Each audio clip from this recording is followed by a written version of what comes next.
Hello बच्चों, तुम लोग पढ़ा रहे थे क्लास 9th केमिस्ट्री में स्ट्रक्चर ऑफ एटम। और स्ट्रक्चर ऑफ एटम में पिछले वीडियो में बात किए थे रदरफोर्ड्स अल्फा स्कैटरिंग एक्सपेरिमेंट। और आज बात करेंगे बेटा रदरफोर्ड्स एटॉमिक मॉडल। ठीक है, वीडियो अच्छा लगता होगा देखो, दोस्तों को है ना फॉरवर्ड करना। ठीक, तो बेटा लिखो रदरफोर्ड्स एटॉमिक मॉडल क्या है। रदरफोर्ड्स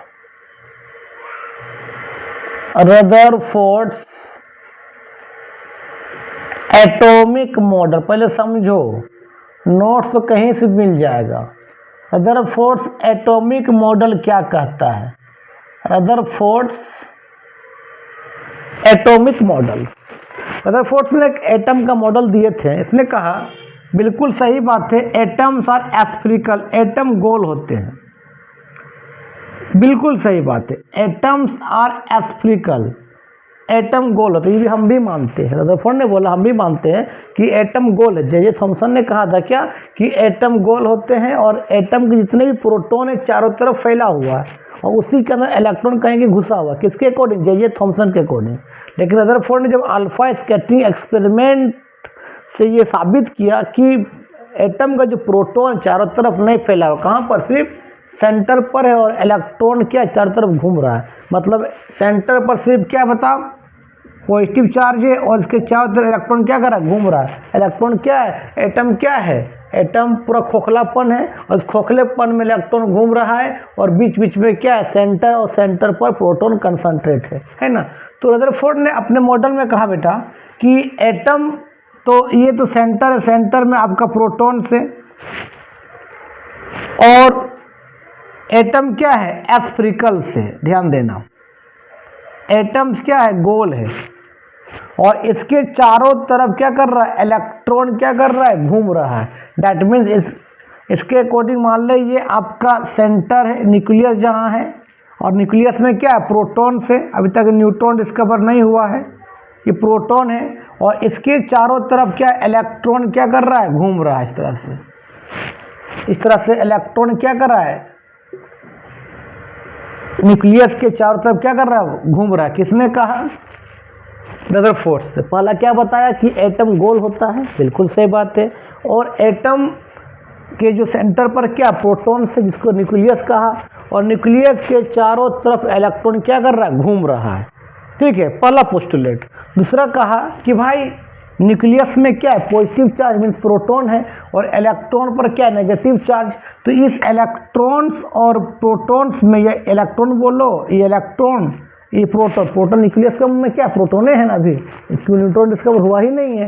तो उसने कहा कि इलेक्ट्रॉन प्रोटॉन में एक इलेक्ट्रोस्टैटिक फोर्स ऑफ क्या है, अट्रैक्शन से। क्योंकि तुम मालूम है कि नेगेटिव चार्ज पॉजिटिव चार्ज में क्या होता है, कि इलेक्ट्रोस्टैटिक फोर्स ऑफ अट्रैक्शन होता है। कौन सा फोर्स बेटा? Electrostatic force of attraction, electrostatic force of attraction.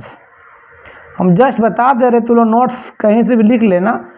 पहला पोस्टुलेट क्या बताया इसने, कि एटम गोल होते हैं और एटम के सेंटर पर क्या है, न्यूक्लियस, मतलब वहाँ क्या, प्रोटॉन से, और उसके चारों तरफ इलेक्ट्रॉन क्या कर रहा है, घूम रहा है। पहला पोस्टुलेट। दूसरा क्या बोला बेटा कि इलेक्ट्रॉन्स और प्रोटॉन के बीच का एक इलेक्ट्रोस्टैटिक फोर्स ऑफ अट्रैक्शन से, इलेक्ट्रोस्टैटिक फोर्स ऑफ अट्रैक्शन है। ठीक है। तीसरा इसने कहा बेटा कि जो एटम का जो साइज है या न्यूक्लियस का जो साइज है बाबू, ये न्यूक्लियस का साइज जो है, ये मान ले ये न्यूक्लियस है और ये एटम से।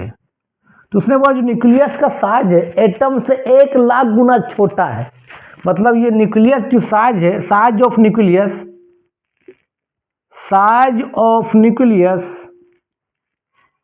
क्या है, स्मॉलर देन क्या, एटम्स। और कितना स्मॉलर है बताओ, 1,00,000 गुना। मतलब एक फुटबॉल ग्राउंड पूरा मान लो कोई ग्राउंड है, वो ग्राउंड को मान लो पूरा पूरी गोल है ग्राउंड, वो एटम है और उसके बीच पर एक रख दो, बॉल रख दो, वो बॉल तेरा क्या हो जाएगा, न्यूक्लियस हो जाएगा। ठीक है, मतलब न्यूक्लियस का जो साइज है एटम से 1,00,000 गुना छोटा है। इसने कहा कि भाई न्यूक्लियस बहुत बहुत छोटा है, एटम से 1,00,000 गुना क्या है, छोटा है। है ना, वही बोला कि size of nucleus smaller than क्या एटम, और कितने स्मॉलर होता है बता आपका 1 लाख, 1 लाख क्या है स्मॉलर है, किसका न्यूक्लियस का साइज, किससे एटम से। रदरफोर्ड का क्या ये तीसरा पोस्टुलेट है। और चौथा है बाबू इसका पोस्टुलेट, उसने का ध्यान देना, उसने हिंट किया, एक्चुअली में वो डिस्कवर नहीं किए, बोला कि बाबू ध्यान देना कि मान ले ये आपका एटम है और यहाँ पर मान ले पॉजिटिव चार्ज है, न्यूक्लियस है यहाँ पर, लेकिन जब अल्फा रेज को हम मिड पोजीशन पर पाता है, मतलब एकदम सेंटर पर अल्फा रेज जब स्ट्राइक करता है, तो जिस पास से यहाँ क्या था, जिंक स्क्रीन का एक स्क्रीन था, सॉरी जिंक सल्फाइड का क्या था एक स्क्रीन था, तो बोला जब हम सेंटर पर हम अल्फा रेज को पास करते हैं तो अल्फा रेज डिफ्लेक्ट नहीं करता, जिस एंगल से आया उसी एंगल से क्या होता है रिप्लेस हो जाए, बने बाउंस बैक हो जाता है।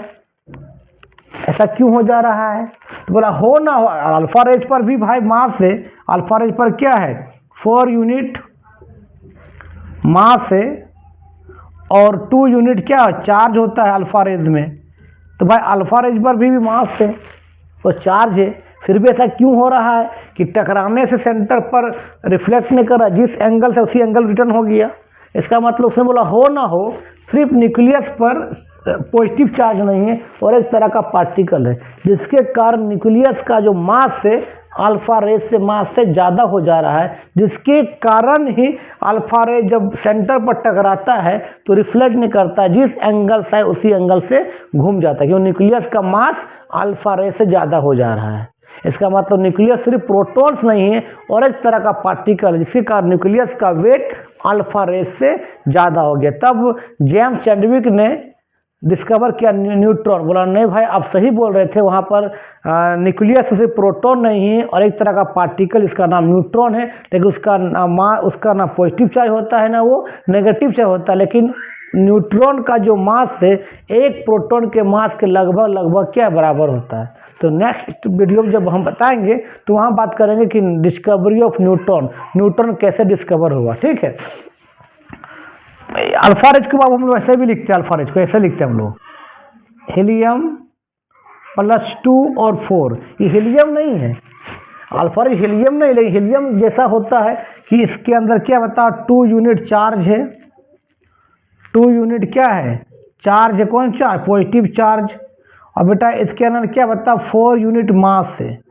इसको हीलियम टाइप का लिखते हैं, हीलियम भी ऐसा लिखते हैं हम लोग एटॉमिक नंबर 2 मास नंबर 4, तो हीलियम का टाइप का लिखते हैं अल्फा को, लेकिन अल्फा हीलियम एटम नहीं है। ठीक है, तो कोई पूछेगा कि बता बाबू रदरफोर्ड का एटॉमिक मॉडल के बारे में तुम क्या जानते हो, तो बोलना भाई रदरफोर्ड ने कहा सर एटम गोल होता है, बिल्कुल से पहला कि सर एटम गोल होता है, बिल्कुल सही बात है। फिर कहा बेटा कि एटम का जो सेंटर पर क्या बता न्यूक्लियस होते हैं और न्यूक्लियस में क्या है प्रोटॉन कंसंट्रेटेड है और उसके चारों तरफ इलेक्ट्रॉन क्या कर रहा है घूम रहा है, इस तरह से कि मान लो ये न्यूक्लियस यहाँ पर है, उसके चारों तरफ क्या कर रहा है बाबू इलेक्ट्रॉन क्या कर रहा है बेटा घूम रहा है, चारों तरफ क्या कर रहा है इलेक्ट्रॉन न्यूक्लियस के चारों तरफ घूम रहा है। फिर कहा बोला कि सर जब इलेक्ट्रॉन न्यूक्लियस के चारों तरफ घूम रहा है तो ये न्यूक्लियस और ये इलेक्ट्रॉन और न्यूक्लियस में क्या एक इलेक्ट्रोस्टैटिक फोर्स ऑफ अट्रैक्शन होता है, क्या होता है एक इलेक्ट्रोस्टैटिक फोर्स ऑफ अट्रैक्शन होता है। फिर बोला भाई कि न्यूक्लियस का जो साइज है एटम से 1 लाख गुना क्या छोटा है, मतलब न्यूक्लियस बहुत ही छोटा है, एटम से 1 लाख गुना छोटा है।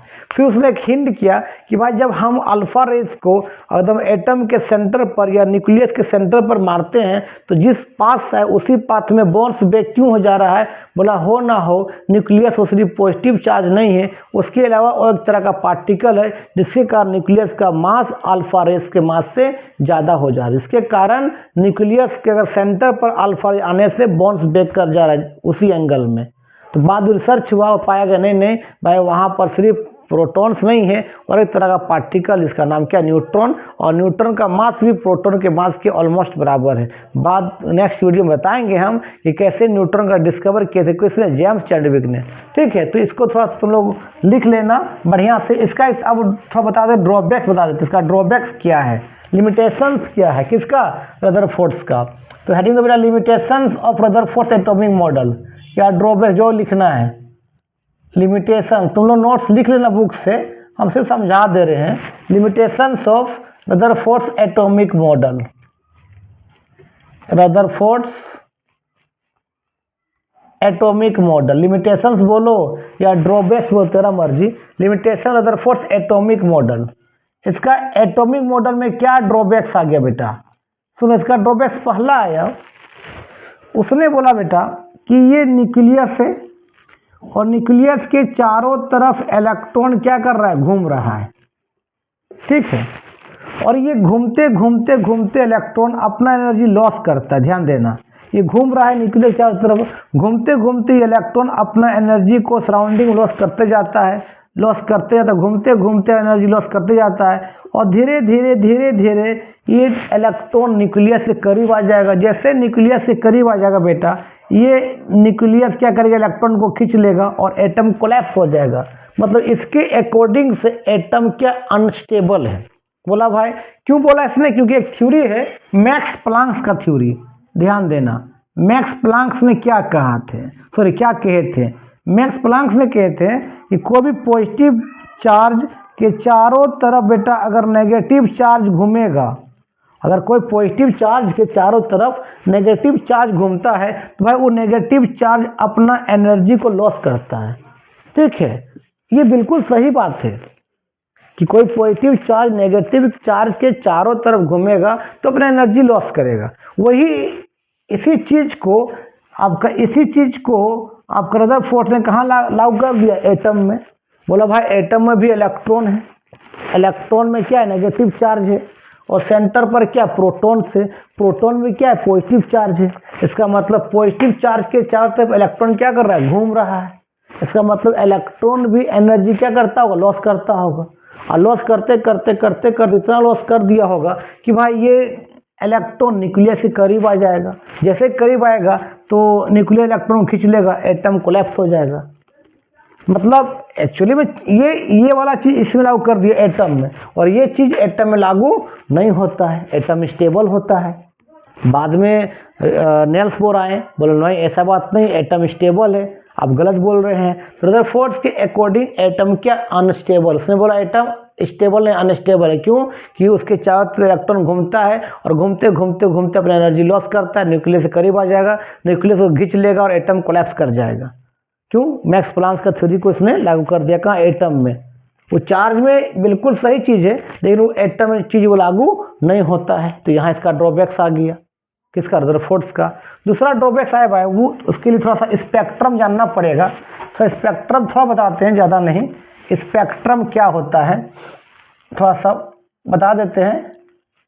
स्पेक्ट्रम का होता है बेटा कि कोई भी व्हाइट लाइट को जब प्रिज्म से पास करे, और प्रिज्म क्या करे, उसको 7 कलर में बांट दे, उसको बोलते हैं स्पेक्ट्रम बोलते हैं। मान लीजिए आपका प्रिज्म, ध्यान देना, ये प्रिज्म है और बेटा ये स्क्रीन है, ध्यान देना ये स्क्रीन है। ठीक है, जब इसको हम व्हाइट लाइट को यहाँ पास करेंगे बेटा, ये व्हाइट लाइट है, सनलाइट को व्हाइट लाइट बोलते हैं, ये सनलाइट है। जैसे ही प्रिज्म में आएगा बेटा ये 7 कलर में बढ़ जाएगा, इस तरह से 7 कलर में ये बढ़ जाएगा, इस तरह से 7 कलर में अब क्या होगा, बढ़ जाएगा इस तरह से, है ना। इसको विबग्योर बोलते हैं, इस तरह से विबग्योर। जब इधर आएंगे बेटा, इधर बी से वायलेट, आई से इंडिगो, बी से ब्लू, जी से ग्रीन, वाई से येलो, ओ से ऑरेंज, आर से रेड। इधर आने से बेटा वेवलेंथ बढ़ता है, लैम्डा बोलते हैं वेवलेंथ, वेवलेंथ बढ़ता है। वेवलेंथ बढ़ेगा तो फ्रिक्वेंसी घटता है। फ्रिक्वेंसी को लिखते हैं इस तरह से म्यू, इसको बोलते हैं न्यू, बोलते हैं न्यू, NEU न्यू, ऐसे लिखते हैं। ऐसे करके ऐसे कर दो, ऐसे कर देखो, ऐसे इसको बोलते हैं न्यू। न्यू मतलब फ्रिक्वेंसी, और इसको हम हर्ट्ज, फ्रिक्वेंसी का ऐसा यूनिट क्या होता है, हर्ट्ज होता है। तो वेवलेंथ बढ़ेगा तो बेटा फ्रिक्वेंसी क्या होता, घटेगा। और ये भी याद रखना कि फ्रिक्वेंसी जो होता है बेटा एनर्जी का डायरेक्टली होता है। अगर फ्रिक्वेंसी बढ़ेगा तो एनर्जी भी क्या होगा, बढ़ेगा। तो इसका मतलब सबसे पहले यहाँ होता है V, फिर होता है यहाँ I, फिर B, फिर G, फिर Y, फिर O, फिर क्या होगा R होगा, रेड का वेवलेंथ ज़्यादा होने के कारण उसका डिविएशंस कम होता है ना। कोई पूछेगा कि किसका डिविएशन सबसे ज़्यादा होता है, किसका हो रहा है, देखो तो V का, और सबसे कम किसका, और रेड का वेवलेंथ ज़्यादा होने के कारण उसका डिविएशंस कम होता है, डिविएट कम करता है। इसी बोलते स्पेक्ट्रम की कोई सनलाइट को अगर हम बेटा प्रिज्म से पास करें और प्रिज्म उस सनलाइट को 7 कलर में बांट दे, उसी को बोलते हैं क्या, स्पेक्ट्रम बोलते हैं। इसको कंटिन्यूअस स्पेक्ट्रम भी बोल सकते हैं क्योंकि 7 कलर में बट जा रहा है। ठीक है, अब सुनो बेटा, जो हम बात कर रहे थे उस पर थोड़ा सा आ जाओ।